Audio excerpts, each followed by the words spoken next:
secretario de la Defensa Nacional en el Senado para que se retracte y para que explique, va de la mano también de un periodicazo, de un reportaje, investigación de este personaje de Latinus, Carlos Loret de Mola, en el que habla de corrupción precisamente en la asignación de proyectos y recursos para el ejército, para las Fuerzas Armadas.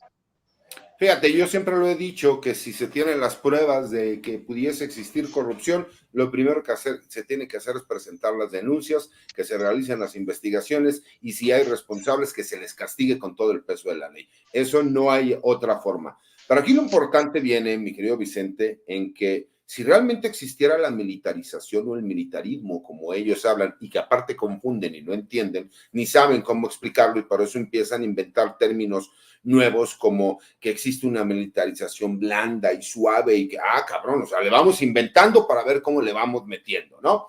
Pero aquí lo importante es, si realmente existiera militarización, los medios de comunicación no podrían tener la oportunidad de hacer ese tipo de publicaciones, porque entonces los militares podrían llegar y simple y sencillamente decirles que ya no pueden seguir publicando, hacer detenciones arbitrarias o decretar un estado de sitio. No existe, no va a existir. Simple y sencillamente, y yo le pido a la gente que el que tenga oportunidad, en YouTube pueden checarlo o en cualquier otro tipo de plataforma, la mayoría de los discursos que hacen los secretarios de la defensa cada 9 de febrero que celebra la Marcha de la Lealtad, que es cuando los cadetes de caballería del Heroico Colegio Militar acompañaron a quien era el presidente de la República, Francisco I. Madero, momentos antes de la decena trágica.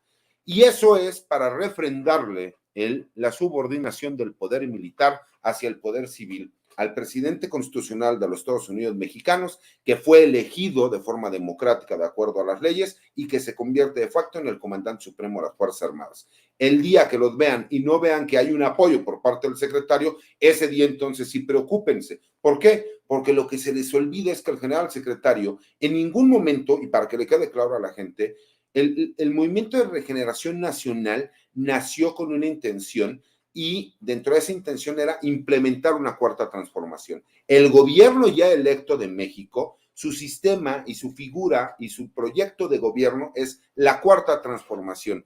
Estaría mal entonces el secretario de la Defensa en no apoyar a la cuarta transformación. Y eso es lo que les molesta y de ahí tratan de agarrarse para tergiversar la información y no reconocer que lo que inició como un proyecto político ahora es un proyecto de gobierno. Y esa es la realidad, mi querido Vicente. Y bueno, aquellos que siguen defendiendo cuando utilizaron u ordenaron ordenaron al ejército desaparecer y reprimir, pues no entienden la nueva realidad. Hoy el ejército está en labores de distribución de medicamentos, 19, está en la construcción de un aeropuerto, pero creo que va más allá esto. Estaba leyendo también, Ramiro, que la primera sala de la Suprema Corte de Justicia de la Nación discutirá el próximo miércoles un proyecto que avala el acuerdo emitido por el presidente Andrés Manuel López Obrador, a partir del cual ha ordenado la movilización de más de 80,000 soldados en las calles en tareas de seguridad pública, una cifra récord.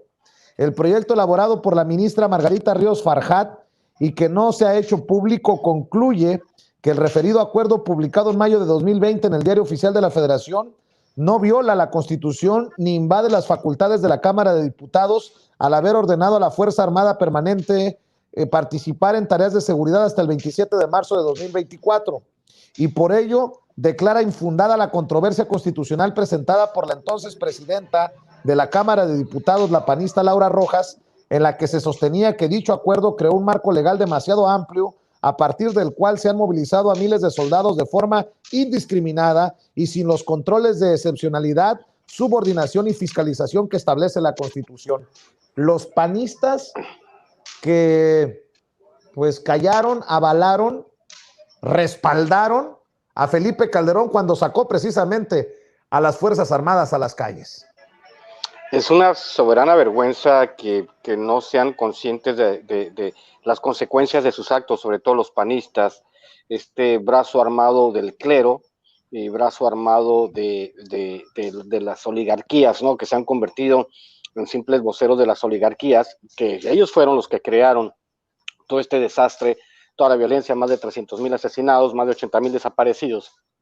Y ahora suceden que el ejército no ayude. Cuando lo sacaron sin un marco legal, César no me deja mentir, agarrabas un montón de secuestradores en flagrancia, los militares, y a los 3 días salían los secuestradores saludándolos a los militares, ¿no? O sea, hay que ser conscientes de que esta espiral de violencia no se va a acabar en 2 patadas, porque todo está cooptado. Hay que recordar este fiscal de Guanajuato que liberó a los familiares del Marro, de que han operado muchas veces para los carteles, los mismos ministerios públicos, los mismos fiscales de los estados. Entonces, obviamente, pues el ejército tiene que salir, porque hay que reconocer que si a un policía le pagas tan poquito sueldo, que es una profesión en México también, que es una profesión que no ha sido dignificada. La profesión del policía, no son profesionales como en otros países, pues también tenemos que partir de la profesionalización de las fuerzas policiales para que realmente cumplan con su cometido.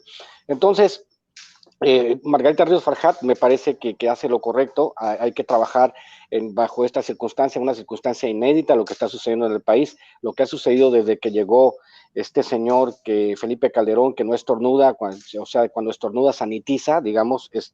Hay que decirle que tenemos una nueva circunstancia en el país. Entonces el ejército es parte integral.